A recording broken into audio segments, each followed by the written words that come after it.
Come in. Excuse me, are you the horse astrologer? Why, yes, I do look to the stars to determine the natures and afflictions of the equine race. Excellent. I've got a very, very morose horse. Oh my god. I mean, look at that long face. And I can't figure out what's troubling him. I think that's about as long as a horse's face usually is. I woke up yesterday morning, his face was half as long. And look, he's been combing his mane to the side every day. And look at this, look at these CDs that I found in his stable.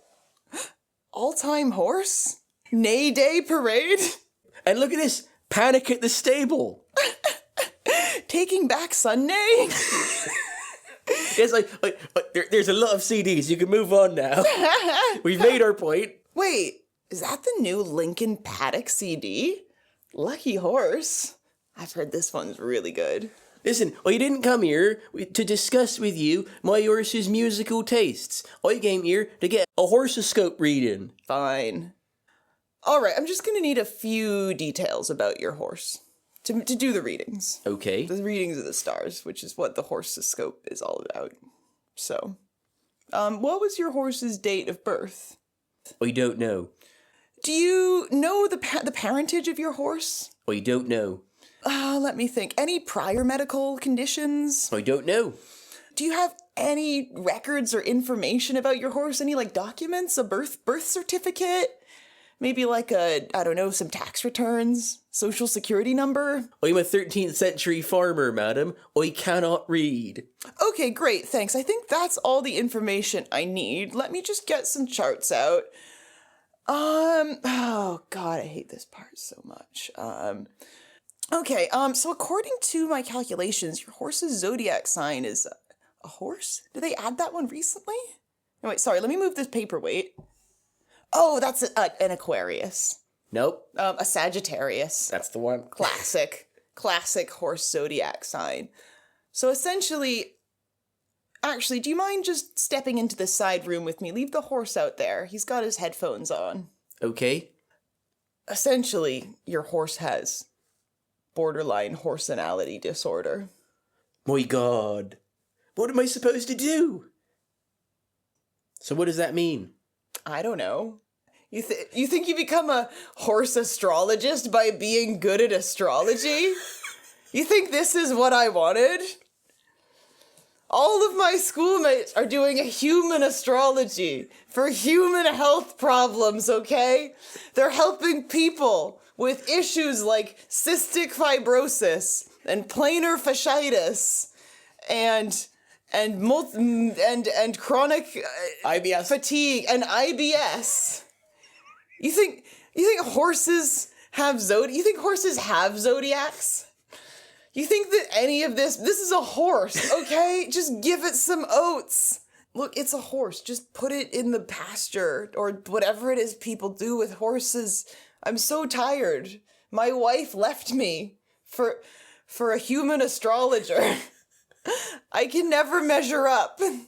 You know, I'm starting to think you're not a real astrologer at all. I mean, look at that degree behind you. Where is that university anyway? Prester John University. Hey, do you even know your own zodiac sign? Yeah, of course I do. I'm a Cancer. Well, that explains it then. It's the conjunction of Mercury and Mars has made you prone to extreme mood swings and being bad at your job. Next week, as those heavy planets do shift apart, you will start to feel like less of a professional failure. Oh, it's all started to make sense. And will my wife come back? No. Well, I'm glad you're starting to feel better about things, but you've been absolutely no use to me. I'm so disappointed in this interaction that I'm going to go home and listen to the new Fallout horse. The feast is o'er. Now brimming wine in lordly cup is seen to shine before each eager guest. And silence fills the crowded hall, as deep as when the herald's call thrills in the loyal breast. Let heaven all of it hear and hereafter. Welcome back to the Weird Medieval Guys podcast. I'm Olivia, and this is Aaron, my satellite.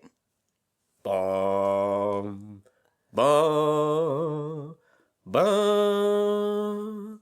Bum bum bum bum bum bum bum bum bum bum.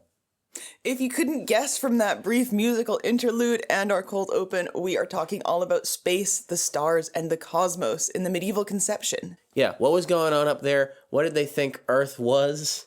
What did they think space was? What did they think stars were? And the answer is, well, it will all be revealed in this episode of the podcast, so listen on.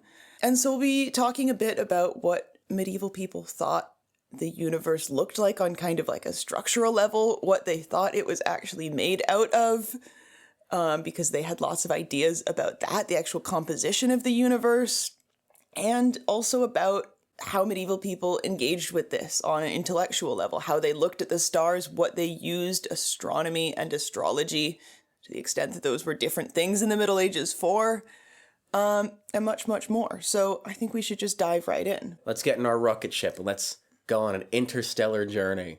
Yes.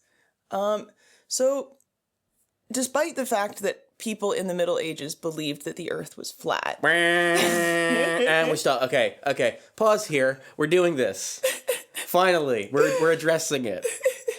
And we're addressing it sincerely, not in a jokey way, because at a certain point you do need to engage seriously with this, because it's one of the most pervasive myths about the Middle Ages. Somehow we didn't do it in our second myth busting episode. You're right. Yeah, it is strange. I think more people know that this one is fake than, say, for instance, witch trials. But yeah, I think it's still worth... I totally disagree. Yeah, you know what? You might be right. Well, what we're talking about specifically is the idea that people in the Middle Ages thought the Earth was flat. Yeah, and before I get into explaining why that's problematic, I need to do a bit of pedantry. I'm sure there was somebody in Lancashire who was working the land and said to his mate, "No, I think about Earth, mate. It's flat, innit?" I'm sure some people thought that because, information is distributed differently back then. But the idea that a learned intellectual person would believe the Earth was flat, we have no evidence of that. No evidence that we should take remotely seriously. Yeah. And to kick us off, I have a quote that makes this point in excruciating detail, right? And this is from the Venerable Bede, right? The 7th century Anglo-Saxon monk and sort of granddaddy of Old English learning and culture. And I'm choosing the Venerable Bede because this is not some Italian Renaissance pervert who pedants can come up at me and say, well, he's technically not medieval because he's from the Renaissance. That's kind of modern. Sorry, I don't know I did that person as a Beatle. Anyway, so the Venerable Bede says, the reason why the same days are of unequal length is the roundness of the earth. For not without reason is it called the orb of the world, on the pages of Holy Scripture and of ordinary literature. It is, in fact, a sphere set in the middle of the whole universe. It is not merely circular like a shield, or spread out like a wheel, but resembles more a ball, being equally round in all directions. Equally round in all directions is, yeah. That's how I feel after Thanksgiving. Which is when we're recording this. Yes. Fun fact. We are recording this the day after Thanksgiving. Yes, exactly. And obviously the knowledge that the Earth is spherical goes back much earlier than that. It's the ancient Greeks who established the spherical shape of the Earth, and that is not really challenged until nowadays. Yeah. And actually, spheres, I think, will very much be the theme of today's episode, because the medieval understanding of what the universe looked like was very much rooted in ideas of these spherical bodies in the heavens. In some ways similar to, but in some ways very different to how we think of the cosmos today. Yeah, and I want to stay for a second with the Earth as a sphere, because there's a couple of fun... it's not just Bede who says this. We have quite a lot of sort of cultural ephemera that suggests that the idea of the Earth being round is just an accepted fact. Yeah. So, for example, we have drawings from things like the Tiberius Psalter, which is from the 11th century, which shows God creating the Earth holding a compass. Now, that is something that you use to draw a circle, and that is not a reference that makes sense unless the reader infers that the Earth is round. Well, it could just be a disc, right? Like, you can't draw a sphere with a compass. No, I'm not doing this. We're not doing this. We also have, from Dante's Divine Comedy, we also have references to time zones, where he's like, yeah, it's this time in Egypt and this time in India. Yeah. Which is again, not something that you can infer from, or sorry, that's something you can observe empirically in a world before instant communication and fast long-distance travel. It's something that you kind of have to divine from first principles. I mean, it makes a lot of sense, when the sun is on one side of Earth, it is facing that side of Earth and not other side of Earth. It's a pretty reasonable conclusion. And those are just the Christians as well, because in the Muslim world, it was also widely accepted that the Earth was round. And we have lots of examples of Islamic scholars being commissioned by caliphs and sultans to figure out how big Earth is, figure out its circumference, and they usually get it within like 10% accuracy, which is pretty good.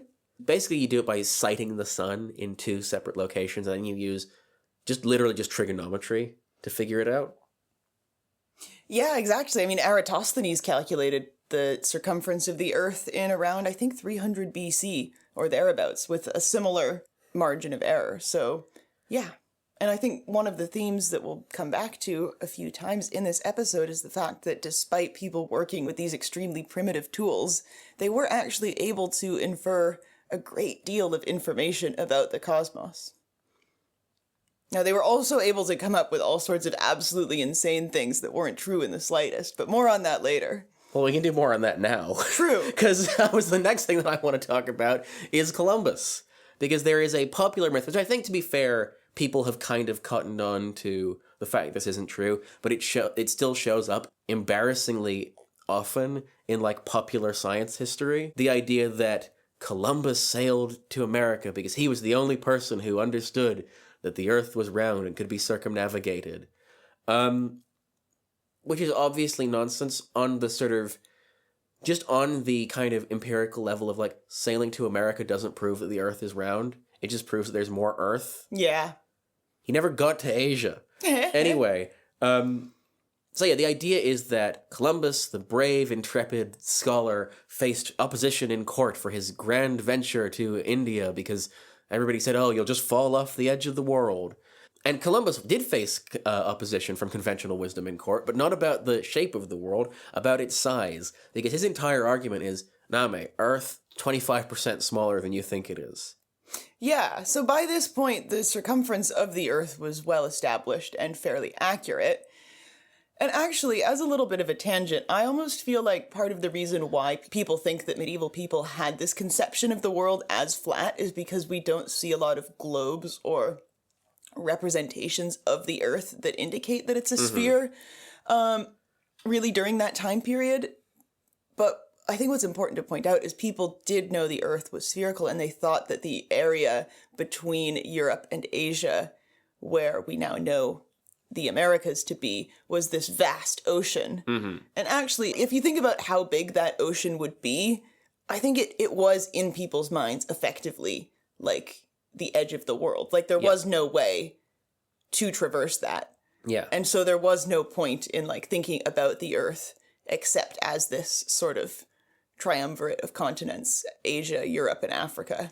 Well, I think that there's that. And then there's just the fact that actually the reason why we use things like the Mercator projection and maps that are just structurally wrong is that it's very hard to represent three-dimensional space on two dimensions. Yeah, and until you're working with much more complex navigational techniques than they had, then actually an accurate map doesn't really get you anywhere. And that's why you get a lot of medieval maps that are like, walk to Canterbury and then ask them how to get to Kent. And then once you do that, ask them how to get to Dover. That's why all the big medieval maps are just like a bunch of squiggles. Yeah, no, exactly. I mean, I mentioned this before we started recording, Aaron, but I read an interesting theory that probably holds absolutely no water, but has completely got me fixated on it, that because people thought that there was just this massive ocean, Columbus's proposal, even though he did think or did propose that the Earth was smaller than most people thought, the scale of this journey, like if you imagine setting sail from Iberia, sailing across the Atlantic Ocean, and then across a tract of water the same size as America, and then across the Pacific Ocean, which is about that big all over again. Even like if you reduce the size of that journey by like 50%, it's basically an impossible journey. Yeah.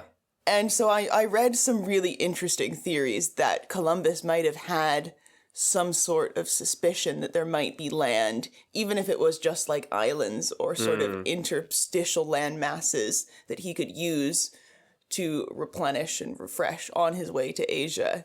So, but I don't really endorse that on like an intellectual level. I need to look into it more, but it was something that I found really interesting as a concept. Maybe he'd been getting really into some skaldic poetry. Well, because he was just so insistent that the Earth was smaller than it actually is.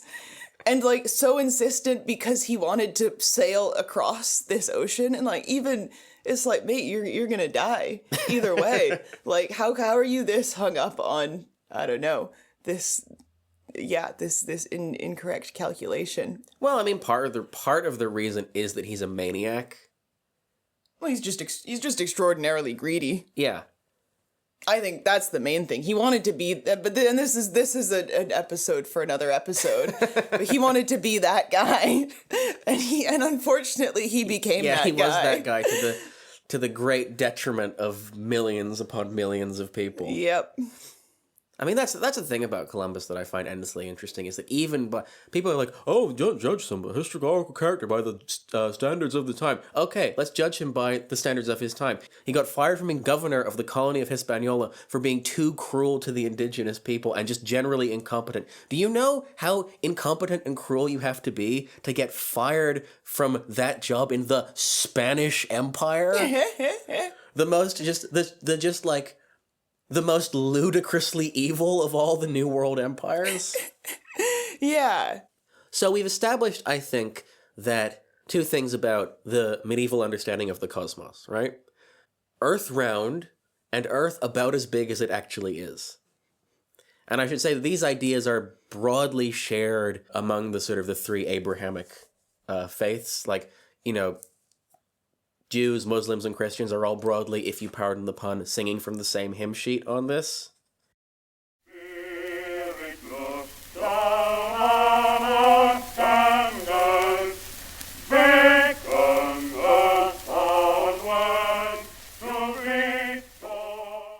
Now we've spent enough time thinking about Earth. Let's get in our rocket ship and let's start going up into space. Whoop, whoop. One of the things that is very important to note about the medieval understanding about space is that they are drawing on a lot of ideas, and I say drawing pretty much directly all of their models about how the universe works from classical sources, and from classical Greek sources in particular. Now, the ancient Greeks spent a lot of time thinking about space and the cosmos and the universe. I mean, the word cosmos, for God's sake. And not all of that was science as well. This is a tangent, but I just want to talk about it because I'm not going to get another opportunity to talk about it on the podcast. One of my favorite little sidebars from classical history is a work of satire by the Syrian author Lucian of Samosata, which is arguably the first ever sci-fi story. It's a text called A True Story, which is a great name for sci-fi, and it's all about this band of Greek adventurers who get swept out to sea and then carried up out of the atmosphere and into outer space. And it's this amazing story of them getting swept up in this interplanetary war between the kingdom of the sun and the kingdom of the moon, and it ends with this huge battle where civilizations from all over from stars all over the universe are coming together for this great battle. There's talking spiders, people riding giant ants. It's incredible. It's very Dune. Yes, it's a lot like a lot of intellectual properties, to be honest. Well, it's the first space opera. It's very Dune, it's very Avatar, it's very Fern Gully in a sense. It's very Gregor the Overlander. Yes, exactly. Shout out yes. to a very specific type of person who just flipped their shit. Yeah. It's like very Dairy Girls, because you have that conflict, but a violent conflict between two organizations. Yeah. That's the moon people for you. fucking savages. Oh God. I'm not doing her accent for that joke. Yeah, no, that's fair. I respect that show too much. I can give it a go if you want. Please. No. This can go in the outtakes. No, I can't do it. I can't do it. If I was like in the flow and we weren't on air or if we weren't recording, I probably could bust out like a 2 out of 10 Northern Irish accent. I can do a really good Northern Irish, but only like a really staunch guy. Yeah, well that's like the thing, most yeah. Protestant guy. And it's not, well, yeah. There was a time when I could do like a pretty good sort of generic Belfast guy. But that was like when I was friends with more Belfast guys. Never. Like that. They do sound like that, yeah. It's just a glorified Ian Paisley. Anyway, so that was a tangent. Go and read A True Story. It definitely happened. It's real. Right. So, so medieval people are getting a lot of information from classical sources. They're getting a lot of information from sources from the Arabic world as well. And I am a bit careful not to say Muslim sources per se, because you also have to acknowledge the contributions made by Jews and Zoroastrians as well, both in the Arabic world and in Europe. Well, Zoroastrians less in Europe, to be honest. Yeah, they never really came over. No, yeah. Some of them ended up in India, interestingly. Yeah, but yeah, I think education in the Middle Ages and education about astronomy and astrology and space is, I think, a really interesting example of this multi-faith collaboration, because you have a lot, especially beginning in like the 11th, 12th, 13th centuries onwards, you get a lot of transmission of information between the Arabic world and Europe. A lot of those Arabic sources are translations of ancient Greek texts as well. So a lot of those are ultimately classical sources too, but they've been often improved upon and added to by the Arabic scholars. Yes, and I should say, commented on and improved on by not just Muslim scholars as well, but also Christian and Jewish and Zoroastrian scholars living in the Arabic world. Yes, and also in, I would say, Spain as well, and Iberia. Toledo is a big center of translation, and a lot of Jewish scholars worked in translation there as well. And so I think the most important of all of the concepts we're going to be talking about, the sort of ideological or theoretical backbone of medieval cosmology, is spheres. Yes, it's spheres all the way down, baby. Yes, all the way up and all the way down. And this is an ancient idea that persists long, even past the Middle Ages, the cosmic spheres. And even now, it's kind of a powerful symbolic representation of the universe. But it was not just symbolic, it was very real in the medieval eye. So, the ancient Greeks and medieval people, they were right about Earth round, but they were not right about Earth is the center of the universe. Because the model that the medieval people inherit from the ancient world is a geocentric one, right? The Earth is the center of the universe, and the sun, the moon, the planets, and the stars orbit around them. Now, the way that works mechanically is, like we said, a system of interlocking spheres. Think of it like a kind of Russian doll. So at the center, the little tiny fucked up looking Russian doll is Earth. And then around that, and I'm going to be general here because there is not an agreement about how many spheres there are in this system and what's in them and what order. So I'm going to get this wrong. Don't write in. Then you have an invisible sphere around the Earth that carries the moon around the Earth. Then you have an invisible sphere around that then carries the sun. And then you have spheres around that carry the planets. And then you have the weirdest of spheres, the primum mobile, or the prime mover, which is a sphere that moves all the other spheres. So it's this it's this kind of clockwork universe where all these spheres that carry these celestial bodies are being moved around by the prime mover. And the Abrahamic faiths improve on that, and they say, well, where's God in all this? And the answer is, he's outside of the prima mobile. He is directing all of it from heaven, which is outside of these spheres. He's the unmoved mover. Yes. I think it's also really, really important to stress that during the Middle Ages, debate about the nature of the cosmos was ongoing, it was frequent, it was intense, and it was really important. And this is an idea we've touched on before, but even though all of these discussions about celestial spheres and divine clockwork might sound a bit abstract and a little bit difficult to sort of like sink your teeth into, and a little bit, of an odd thing to have these fierce arguments about, you have to remember, again, these are arguments about how the universe was created by God. And thus these are arguments about the purpose of the universe. And so when everything has a divine purpose, because remember, the cosmos is not accidentally the way that it is, it's created. In fact, I believe the word cosmos means something like divine order.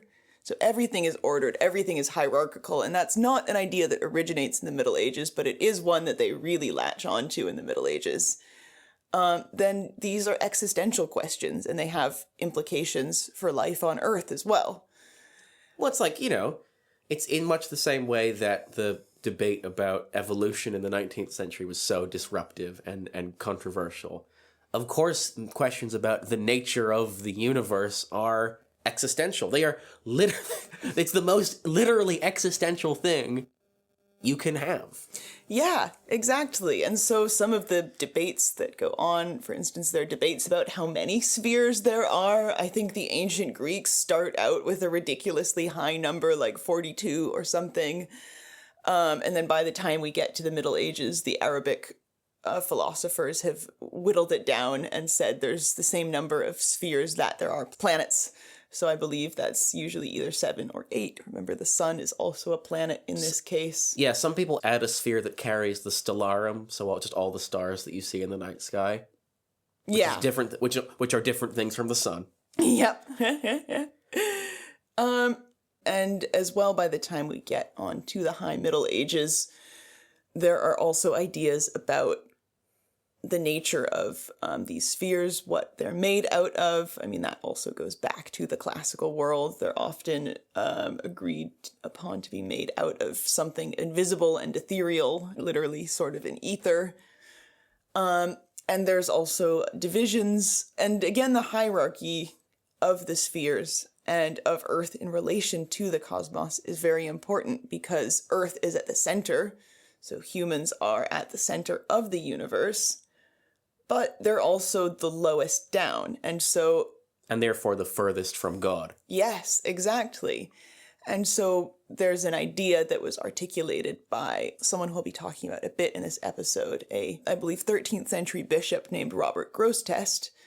And his idea was that the cosmos was also divided into 2 domains, the sublunary and the superlunary. The idea was that the sublunary domain, so basically there's a boundary created by the moon, and everything below it is mutable and changeable. And that explains things like the weather and the changing sort of nature of life on Earth. But then once you get beyond the moon, things are fixed. And so they rotate in the sky, they have orbits and divine movement, but they do not change. And this is also an interesting idea because by necessity it means that things like comets and meteors and supernovas sort of have to be like meteorological phenomena. In fact, meteorology, the study of the weather, is kind of in the name, isn't it? And so it was really tied to this idea that like life on Earth is imperfect. It's material. It is, literally earthly. I think it speaks to a deeper truth, which is this model of the universe represents a broader division of life into the sort of the earthly domain and the cosmic spiritual domain. I have a few things to say about like things that this guy said about the cosmos that were like strangely sort of accurate. Hit me. Let's get some stuff right by accident. I don't know if it was by accident, Robert Grosseteste was, I think, a very influential scientist, much more so than we give him credit for. And yeah, maybe a bit of this is accidental, but he had a lot of conceptions. I mean, he wrote extensively on spheres, on light, on creation. And in particular, one thing that really struck me was reading about his description of the creation of the universe. I don't know if you read about this. No, I did not. It's really interesting. I was too busy thinking about spheres. So he describes the process of the creation of the universe, which is, of course, conducted by God, but he describes sort of what this looks like on an actual material level, and he says that it starts off with this incredibly dense concentration of matter. Oh my God. That then explodes outwards and sort of crystallizes in like successive layers. And so it's really, really interesting. Oh my God. That's actually a bit freaky. It is a bit terrifying, but then I think, that's really all there is to say to it. And I think that's the point where it's kind of hard to say, is that accidental? Or, would we think of the creation of the universe in a similar way? Have we come at it from a completely different angle to him? I think I'd have to see his working to figure that out. Yeah, and he describes basically everything that happens in the universe in terms of interactions between energy and matter. So that's also, I would say, very sort of much more advanced than we often give medieval science credit for. His writings on light as well. So he writes about light, he writes about optics. He says, optics, when well understood, shows us how we may make things a very long distance off appear as if placed very close, and large near things appear very small.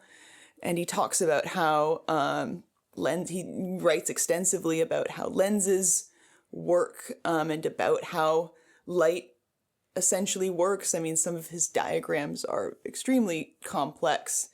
And he also distills everything down to mathematics. So he says that everything can be described mathematically, which is also, I think, something that a lot of modern forms of science you basically lead back to. Well, certainly physics. Yes, exactly. And so he basically is one of the first people to put to paper this idea that I think has been echoed much more recently, that math is sort of the language with which the universe is written. I think to give sort of an idea of how all of these notions evolved would be a little bit, probably lead to something a little bit too long-winded, but I really wanted to emphasize, and I really do recommend that you go and check out Robert Grosseteste's The Hexameron. I think you can probably pirate a copy online. That's what I did. There are English translations out there, but hopefully these little extracts have given you a sense for the fact that people were not just thinking about the stars as like, oh, and the cosmos is, oh, it's up there and God made it. They were thinking very much about, the interactions and the continuity between Earth and the cosmos and the actual processes behind these things. However, one thing that, just to temper sort of any awe for Robert Grosseteste's thinking that I may have created with a little bit of skepticism, one thing that he writes about as well is the size of the universe. Yay. In particular, he says, well, Aristotle wrote that time and space are infinite. And what a moron that guy was. Everybody knows the world was created at the beginning of time by God, and that the universe, of course, is finite. And he has a really good quote about it. That's closer to the accepted scientific consensus than Aristotle. Yeah. Yeah, no, that is fair. Scientists most people accept that the universe is a finite space. Well, then... and it had an origin point. Then here you go. I wanted to read this quote. So he says, "You should be aware that what led the ancients astray into claiming that the world had no beginning was above all a false use of the imagination. This made them imagine before any given time another time, just as the fantasy imagines a place outside any given place and a space outside any given space, and so on to infinity. To cleanse oneself of this error, then, one can only cleanse the affection of one's mind of its love of temporal things, so that the glance of the mind, untouched by images, can go beyond time and grasp the simplicity of eternity, in which there is no extension of before and after, and from which all time and every before and every after proceed. No, okay. I am going to defend him here because I think that is basically true. I know this is going to be a tangent, but guess what? This is the Aaron and Olivia tangent hour. It always has been. I think it is really difficult to imagine time as finite and the universe as having a definitive beginning before which there was nothing and after which there will be nothing. I'm reminded of, and I think that's not only conceptually hard, I think it's psychologically and emotionally hard. It reminds me of another piece of science fiction, a more recent piece of science fiction, which I also really enjoy, which is the book Death's End, which is the third book in the Three Body Problem series, which, read it, it's weird, it's very dense, it's all very wooden, but it's good. If you like hard sci-fi, it's a good time. Anyway, the point about the book, the last kind of third of this incredibly long book is kind of about reaching the end of the universe and the end, kind of the end of time. And it's about, and I'm not going to spoil it, I'm going to keep this all abstract because you should read it, but it's about kind of accepting the fact that and the characters and the reader having to accept the fact that no, there is a point beyond which nothing survives. And you have to let go of this fantasy that things can go on forever. And reading the book, I found that objectionable. As a reader, I was like, no, but there has to be a continuity. But no, it's the end of the universe. Yeah, no, that's fair. We think about the scientific revolution and the Enlightenment in the 18th and 17th centuries as being when science sort of fully took form in the modern sense, and that is definitely true. And that, I think, has to do a lot with the technological advancements, because people in the Middle Ages, like Robert Grosseteste, did not have the ability to actually know very well what was out there physically.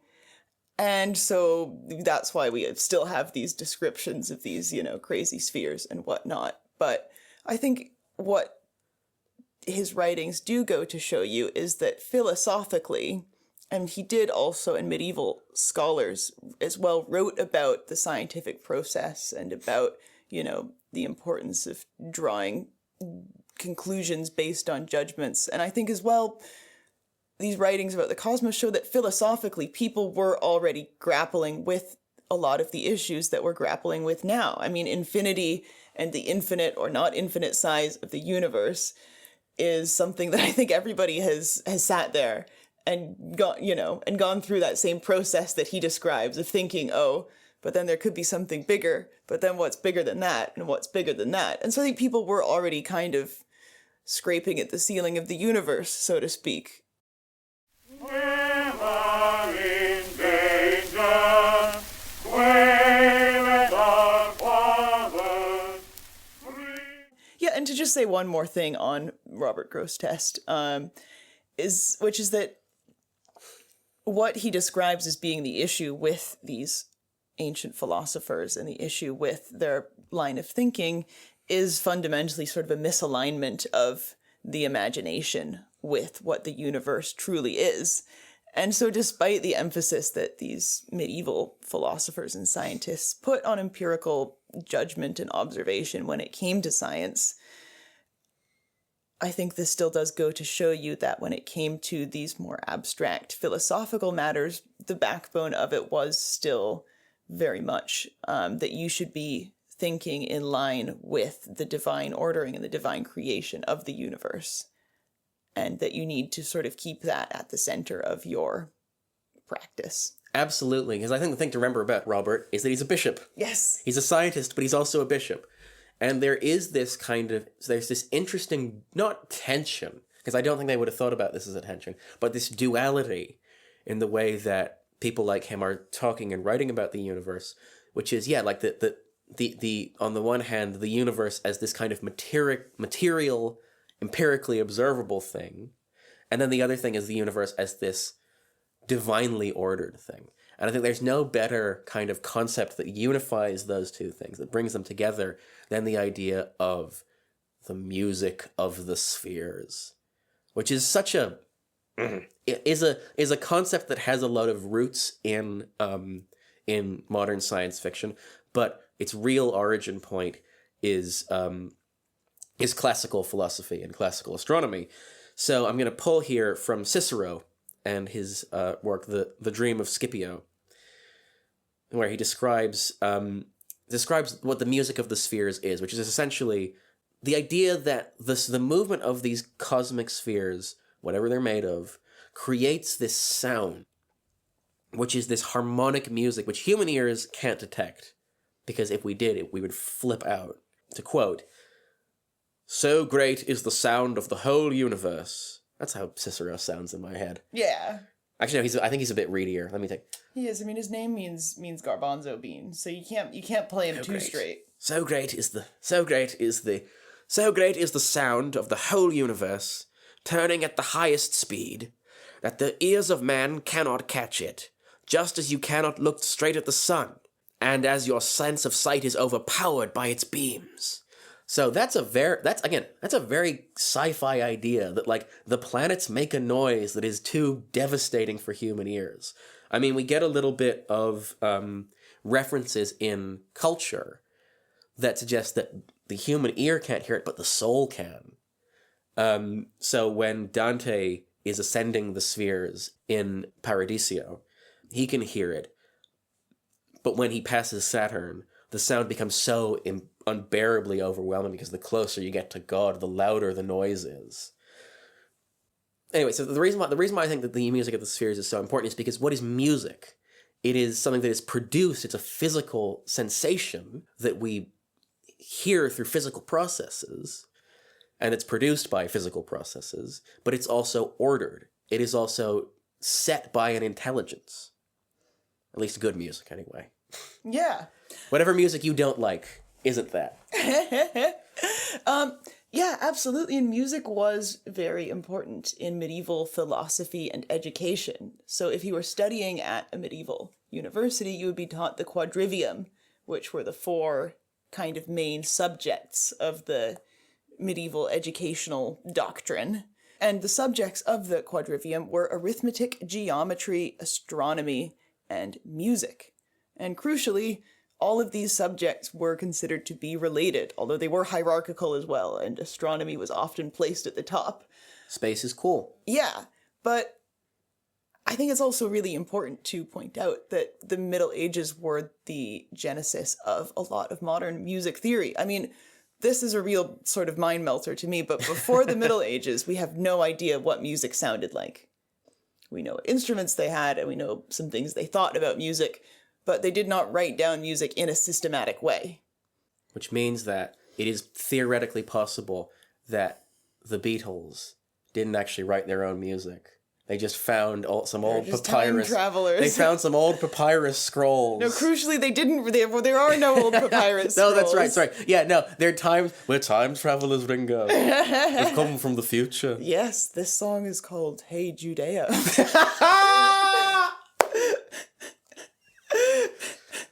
Get in my yellow boat. Anyways.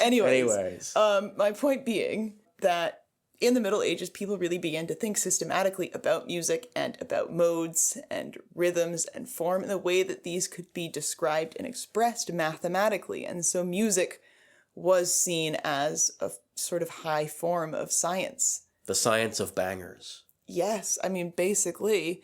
And again, like, this is not, I don't think, separate to modern conceptions of how acoustics are generated mathematically and the physical study of that, because people were also thinking about sound on a mathematical level. And so, anyways, I won't get into all of that, but I think it's important to, again, note that, like, mathematics, astronomy, and music were, like, the holy educational trinity. And they interact, and I think, as we've seen, they interacted with each other extensively. Yeah. What I think we've done so far is, I think, represented these as abstract ideas, but I also want to think a little bit about what they kind of felt like.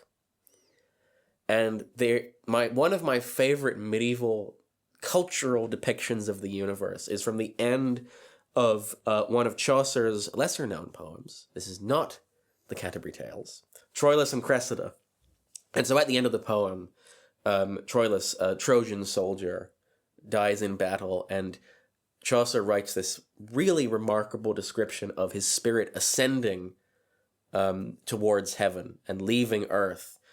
And when he was slain in this manner, his light ghost full blissfully went up to the hollowness of the 8th sphere, leaving behind every element. And there he saw, clear in his ascent, the wandering planets, hearing harmony in sounds full of heavenly melody. I love that. It's so sci-fi, it's so cool. But there's more, because that quote is super interesting. But what's even more interesting to me is the next stanza.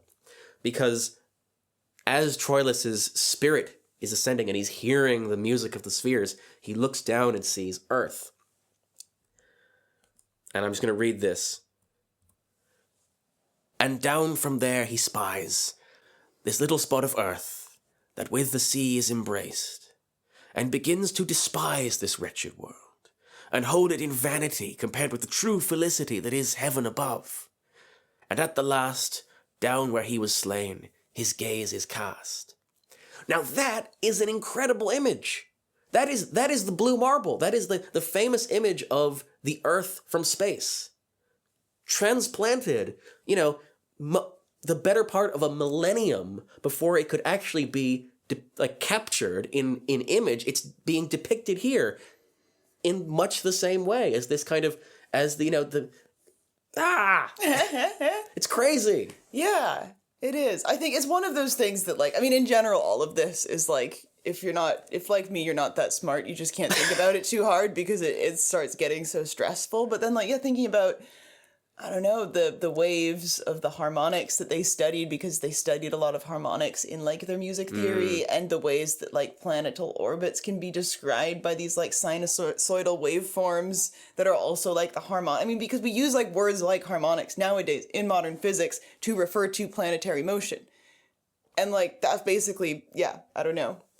Well, I want to carry on this this connection between modern physics and space exploration and space and the study of space and that poem, because you may have noticed an interesting theme that came out in that excerpt, which is the idea of this wretched world and looking down on it and despising it, because that is so utterly different from the way that basically everybody who goes to space describes that experience.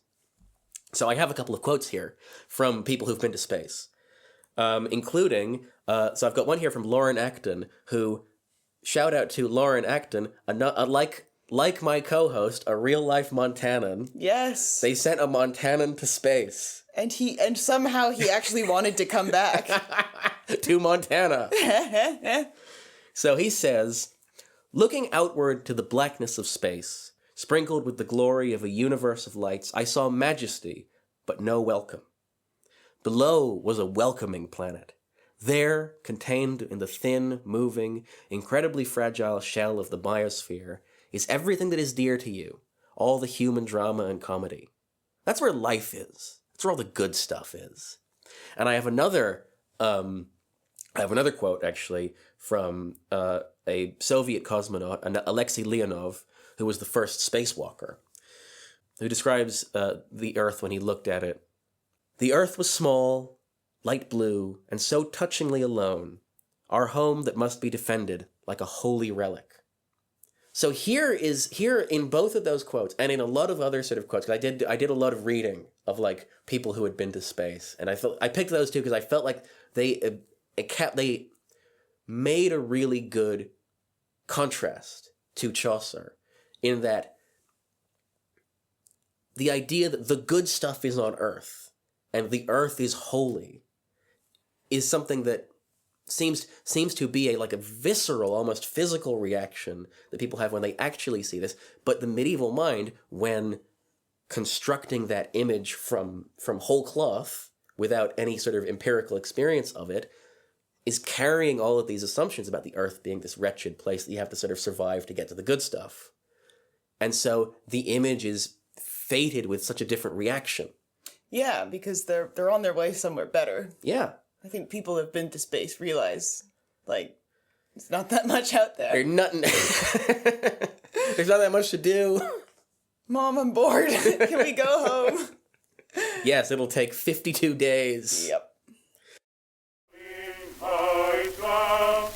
Who can refuse us? No more.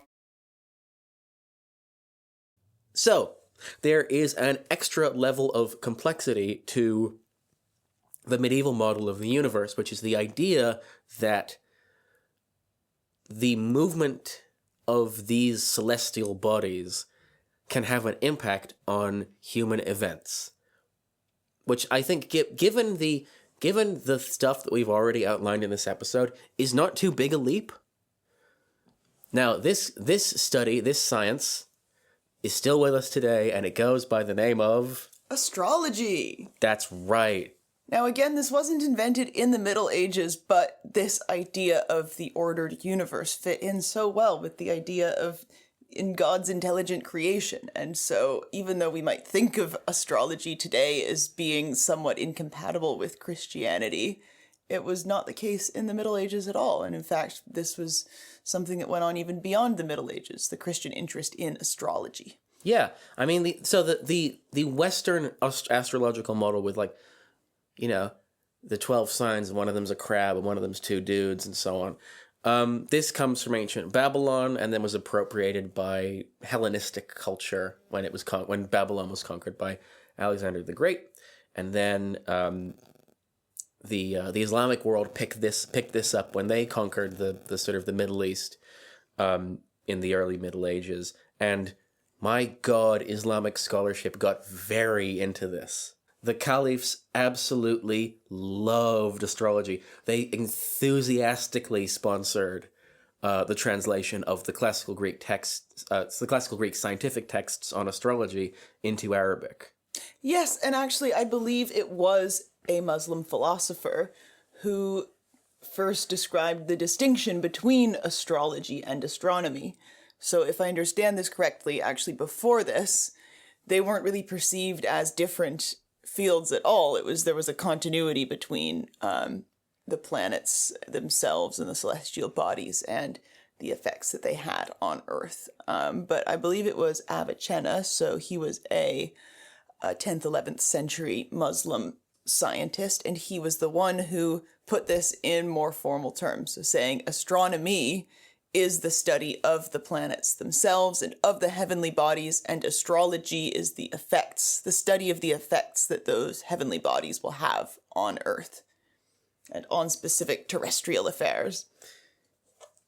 Yeah, and one of the interesting things about medieval Islamic astrology is that it did not, the Hellenistic tradition that they sort of picked up did not survive unchanged. So a lot of Islamic astrologers actually synthesized like classical astrology with pre-Islamic forms of divination. And so a lot of the sort of esoterica associated with astrology doesn't come from the Greeks, it comes from pre-Islamic Arabia. And that is, I think, well summarized in an anecdote that I love about the life of Abu Masar al-Balkhi, who was one of the sort of preeminent Persian astrologers in the Middle Ages.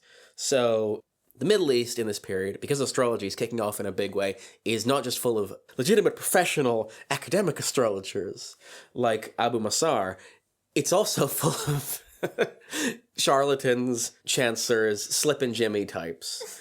And there's one story about Abu Masar where he's on his way to do the fortune of an imprisoned man.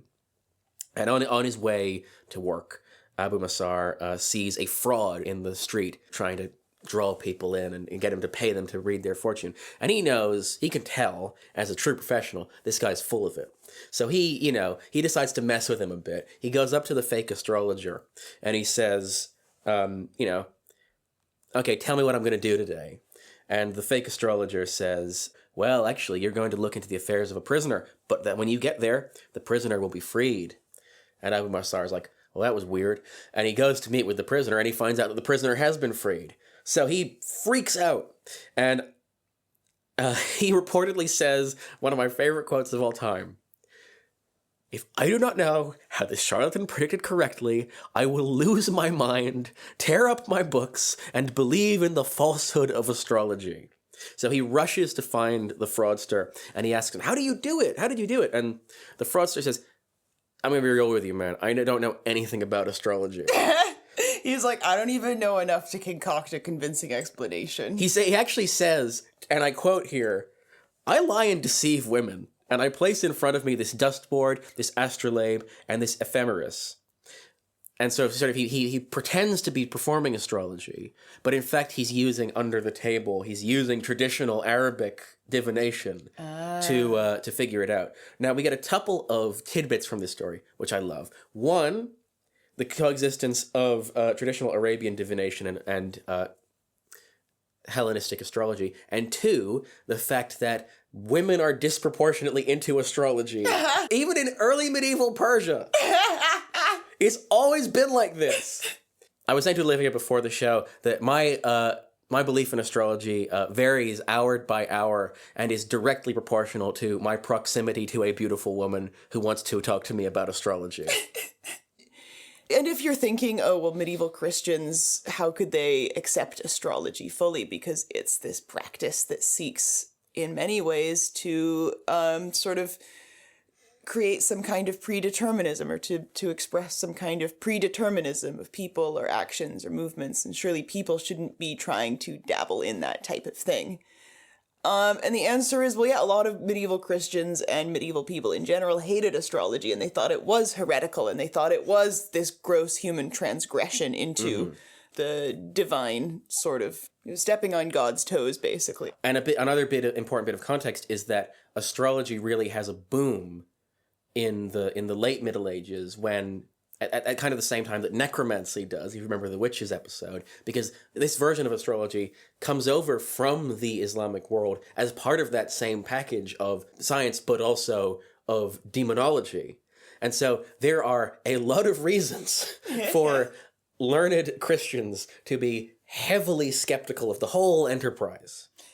Yeah, and I was actually about to bring up the episode where we talked about witches, because I think another important thing to draw out there is that, like a lot of forms of magic in the Middle Ages, the fact that it was in many ways frowned upon did not keep people from practicing it. For instance, to deceive beautiful women, which we also had in the witchcraft episode with the deacon or someone who's finding women's linen and then admitting to improper actions with them. And it's not stopping people, especially in positions of power, from trying to exploit these things. So having a court astrologer was a big deal in the Middle Ages. Christine de Pizan's father was one. Because it could be really good to have a guy who could look at the stars or look at their charts and say, yeah, now is probably a good time to go to war. And also, like, as we've been drawing out throughout this episode, astrology is deeply connected to the sciences. So, like, if we cast our minds all the way back to the episode about sieges and the episode about Conrad Kaiser, what's the most famous image from his great work, the Bellefortis? It's of Alexander the Great holding a rocket that has an astrological sign on it. Yes. I mean, you couldn't ask for a better representation of the point. Thank you, Conrad. Yeah. No, absolutely, absolutely. And so I think there was in general seen as a bit of a distinction between okay and not okay things to try to do with astrology. And so to try to predict the future would be basically a massive violation of Christian doctrine, especially the doctrine of free will. And so Augustine, for instance, really didn't like astrology because of that. But then I think other church officials throughout the Middle Ages were a little bit softer on using astrology in a sort of way that proposed a less direct kind of cause and effect relationship. For instance, using astrology to decide what a good day would be to commence a new endeavor, to build something, to administer a medical treatment, or to try to determine the source of a medical ailment. So things like that were, I think, much more acceptable in the mainstream. And so you might be asking yourself, well, what did all of this astrology actually look like? Because right now in the modern era, I would say most people's knowledge of astrology basically extends to their star sign. So for instance, Aaron, you're a Leo, so that means what? Is that one of you're like a drama queen, right? Yeah, I'm a swaggering theatrical dipshit. Yeah, I'm a Virgo, which means I'm a stone cold bitch. You're a Virgo, which means you haven't had sex. More things that aren't... Maybe there is something to this astrology business. So in particular, I think medical astrology was somewhere where astrology really, really flourished. And so people did have the same 12 zodiac signs, and those signs were very much thought to influence your personality in the same way. But also the medieval astrologers were constantly sort of looking to the stars to see what types of actions might be auspicious, what types of things that might the universe be causing in the moment. And so a big one, for instance, was that zodiac signs were associated with different parts of the body in medicine. So if you Google medieval zodiac man, you'll see these great diagrams of human bodies, and there's a different zodiac sign basically floating over different parts of the body. Yeah, you look it up.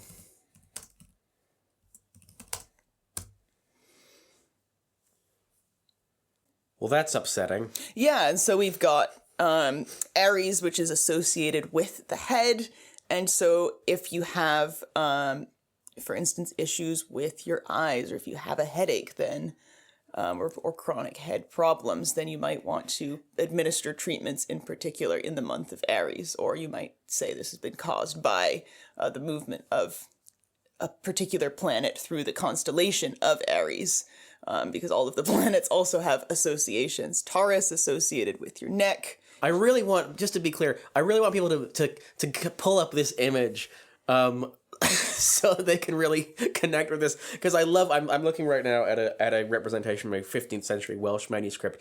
And it is just like there is just a sheep sitting on his head. Yeah. And so he's very whimsical. He's got Gemini on the shoulders. Leo is your chest. Cancer is your chest. Leo is like your sort of torso. Virgo is your stomach. Libra is your, I think, butt. Scorpio is your genitals, and so on. I won't go through the whole list, but anyways, now once you've done that, looked that up, I want you to back page a couple pages, go back to Google, take out the word man and put in the word horse. Aaron is As doing you wish, this. ma'am.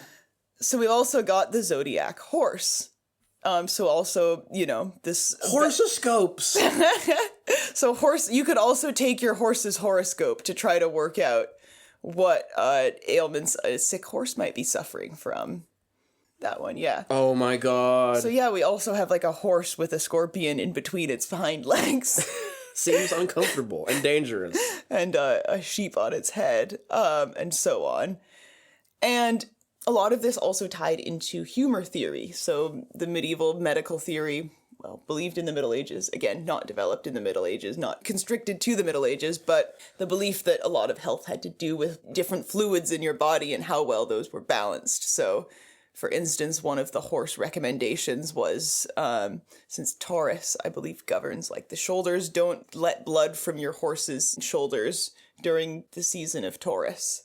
So yeah, there you go. Medieval veterinary advice for horses based on the zodiac. Why don't they put this in the Metro? I don't understand. But again, this is really complicated stuff, and it goes far beyond the modern sort of, what star sign are you? And it basically ends there, because you have the zodiac signs, so there's also the 12 houses, and so you have planets that move through these 12 houses, these different sectors of the sky, and so the conjunctions of different star signs and planets with each other can basically create what is seen as, extremely cosmically powerful times to do certain things, or extremely cosmically dangerous times. Coming back to the metaphor of the universe as this kind of gigantic clockwork mechanism, you can imagine the universe as this, like, again, you're inside this gigantic machine. Yeah. For instance, like you had this idea that Saturn, in particular, as a planet, was related to poisonings and sort of impure substances in your body, or that the planet Mercury is related to insanity. So, for instance, like if you're a Leo, Oh yeah. Or if you're in Aries, and Mercury is in the house of Aries, which is also the medical sign associated with the head, then you're probably absolutely going to go insane, because that's like a triple. It's your sign, it's in that sign, and it's also like the planet associated with insanity. Awesome. I'll look forward to that. So you probably go werewolf mode. Oh, hell yeah. You had these incredibly complex representations of the movements of the planets and the stars, because that was extremely important for determining what types of medical treatments should be administered. And yeah, we've also got like great descriptions of what sorts of medical ailments each signs are most susceptible to. Oh yeah, what do we need to be worried about, you and me? So for me, it says that there's a tendency to digestive upset from nervous causes, producing acidity and other trouble. That's actually not true. I have like an iron stomach. So basically, it's like the stars are gonna, the cosmos is gonna give you acid reflux. Yeah. For Leo, it says nearly all afflictions tend to arise from overexertion of some kind. Definitely not true. You know, you're quite robust, actually. Yeah. And then, yeah, there were whole sort of arrays of things that were associated, cures and treatments that were associated with these signs as well. So, like, for instance, Mercury is associated with wildflowers and hazelnuts. So when Mercury is in Scorpio, it might be a good time to treat STDs with hazelnuts or something. I mean, again, it's very complicated, but it all has to do with these conjunctions and layers and layers. So whilst the official position of the church was probably like, okay, I guess astrology's fine, but just like don't get too into it. Like, and don't try and use it to predict politics.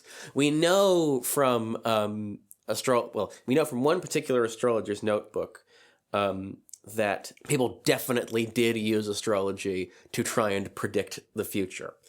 So we know this from the notebook of the astrologer Richard Trevian, who worked in the 15th century, and he was commissioned by a lot of clients to produce a lot of predictions, right, about a lot of different things. And I'm going to talk about some of the different kinds of predictions that he was asked to make. There are a lot of his predictions concern sex and sexuality. So I'm going to read some. Pregnant women and boys will incur harm and severe dangers. This conclusion is drawn from the trine aspect between Saturn and Venus on the day of ingress. There will be many acts of fornication, and much love between men and women in secret and against the law. And so there's a lot of that. There's also quite a lot of politics, because using astrology to predict politics is drawn from the same emotional place and about as useful as looking at polls and polling averages. It's like going to, this is the equivalent of going to 538 every week in an election year. Nathaniel Argentum. Concerning the wars of this year, they will be caused by the aspect of opposition of two heavy planets, which will occur on the 27th of March. Much blood will flow. The western part will fare much better than the east. Evil people will dominate the good. These conclusions are from Saturn in Scorpio. There you go. It's all about the planet in Zodiac. Many such cases. So there's a lot of stuff about also, like, just domestic issues. So, like, will my husband come back? My shithead husband ran out. Is he coming back? Or, like, my son is missing. When asked by one woman whether or not her husband who basically stormed out in anger will come back to her, he said, "The person will return because Venus in the ascendant means that the woman will be agreeable." Hope you guys are taking notes. There's also quite a lot about, like, crime solving. So the abbot of Bayham commissions him to develop a description of a thief. He is of ruddy complexion, with greasy brown hair, and often has red pimples on his face. He has a scanty beard and small eyes. His body is coarse and crooked. He is a sower of weeds and discord between men. It's like, damn, tell us how you really feel. Yeah. But a lot of his predictions were actually commercial. So a lot of business people would come to him to get business advice about what's going to happen in the business sphere. It's like reading Bloomberg. Wow. So that gives us quotes like, lawsuits in general will progress, and they will be lawful and beneficial. Likewise, there will be few pleadings and words among men. Or, provisions will be good, and there will be profit from a journey. If the sun is in Taurus, that means we should be bullish on the stock market. Boom. Yeah. Well, we've come back from space. What have we learned? I think to describe a lot of the astronomical and scientific inquiries in the Middle Ages as ahead of their time, I think is not fair. They were of their time, and there's a reason why, for instance, Robert Grosseteste is not remembered as, a scientific great on the level of Isaac Newton or Kepler, for instance. Kepler himself, by the way, big on the music of the spheres. Very big on the music of the spheres. But at the same time, I think we do have to acknowledge that there is a debt that Western science owes to these men of the Middle Ages. It was mostly men, sorry. Because they were, again, asking the same questions that we have been asking for centuries and that we're still asking today. These existential questions that maybe don't relate to what I'm doing right now or what I should do when I wake up tomorrow, but relate to my place in the universe and my place in a world that is much, much bigger and more complicated than perhaps I can really understand. It is trying to understand the ununderstandable, and I can understand why people have been doing that for so long. There is something about space that's really freaky. I remember before manned space travel was a thing, in the US there was a lot of anxiety in NASA about the concept of space madness. That just like you get up there and you just start wigging out immediately because it would be that freaky. Now that term is no longer in use because, we've done it at this point. It's pretty routine. Yeah. Like, if even Elon Musk can get one of those things up in the air, it's no longer novel. But I do think there's something there that, like, the vastness and potential infiniteness of the cosmos is pretty terrifying. And you find yourself asking many of the same questions that we ask today. I think what I'm driving at is the fact that space and the cosmos and the universe for medieval people is a very tactile, tangible, real thing. It's not just like a bunch of weird lights in the sky. It is a place that exists physically, and you probably can't go there unless you're in a magical boat or you're Dante and it's a big metaphor about people you don't like. And I think that there is a strong desire to apply a form of rationality to that. It's just that they ended up through different assumptions and different technological processes that limited what they could observe. They ended up with a universe that, like our universe, is rational, but is a very, very different beast. It is, I would return to, the idea that we are living in a giant machine. And there's just this big clock that just occasionally blasts you with like radiation that makes you insane. Well, this was a phrase that was used by medieval astronomers, the world machine. And I think, yeah, or maybe our conceptions are not so different, especially when you remain within the observable world, the world that was observable to them.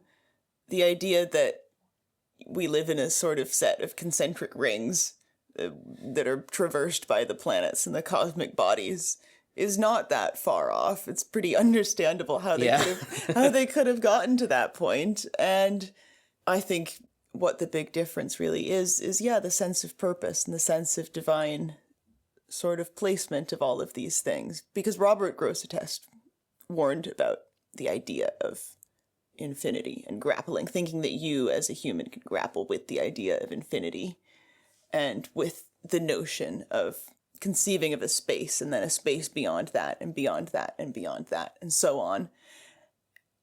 And so I do think that sort of finite worldview was really crucial to the medieval mind, because it is true that if you step out beyond our spheres, beyond the planets in our solar system, it does start to look a lot less neat and tidy, and we start to see ourselves sort of floating about in this cosmic soup that is chaotic and hectic and vast and does not feel very divinely placed. No. But I do think that there is something comforting about the model of the universe that medieval people constructed, because at the end of the finite universe, there is God.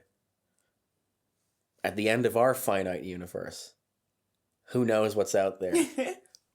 It's a whole lot of big, yawning, screaming nothing. And that is a lot scarier. Let us then through ourselves worthy of Roland. Well, that's just about going to do it for another episode of the Weird Medieval Guys podcast. Thank you for listening as we journeyed across the universe on our cosmic psychedelic voyage to a place beyond time. And if you liked this episode and this show, then please do leave us a 5-star review on your podcast platform of choice. Tell a friend, recommend it to people who you think would like it, recommend it to people who you don't think would like it, but you want to make them suffer. Yeah. And most importantly, if you leave a comment on Spotify, we might read it out, like Olivia's about to do now. Ooh, okay. Thank you to Bia, who said, I never met Bonnie, and I love Bonnie too. You're right, you do love Bonnie. Everybody loves Bonnie. I'm having a lot of good Bonnie time this week. It's been a Bonnie-heavy week for us. So just everybody else can just live in seething jealousy. And thank you as well to Sabrina Meyer, who said on our Medieval Textiles episode, wife of Bath be like, no females born after 1293 can wife. All they know is Romance of the Rose, be bisexual, spin wool, and lie. I don't know if you saw that one before, Aaron. No, I didn't. That was a really good one. Thank you. And that will be the only joke about bisexual women that will appear in this episode about astrology. That's after I do some judicious editing. Well, Olivia, where can people find you? I don't know. I don't find me. Find yourself. Yeah, I think it's a bit of a transitional moment for us. Yeah. In terms of social media But platforms. do join the Discord. Yes. We'll link that. Yes, we will link, as always, we'll link below the link to the Weird Medieval Guys official Discord. It's a chill place where people talk about history and art and culture and are just generally very nice, which is rare on the internet. Yeah. Join us. We barely have to do any moderation whatsoever because people don't take the piss. Join our cult. And we'll see you next time. Toodaloo. Take it easy. Of Roland, on gentle Roland, we strike for. Hang on. I feel like there's a couple more. We can find it. Yeah, you're right. That's my favorite Beatles album, Crossbow. And Legionnaire Papricum's Lonely Hearts Guild Guild. Hearts Guild Band. Back in Rome. back in the Holy Roman Empire. Back in Agrigentum. Now I want to write that entire song. Drive my chariot across the universe. There we go. Full circle. Woohoo. Wow. Full Across spherical. the spheres. Yes. Okay. Get in the TARDIS, Ringo.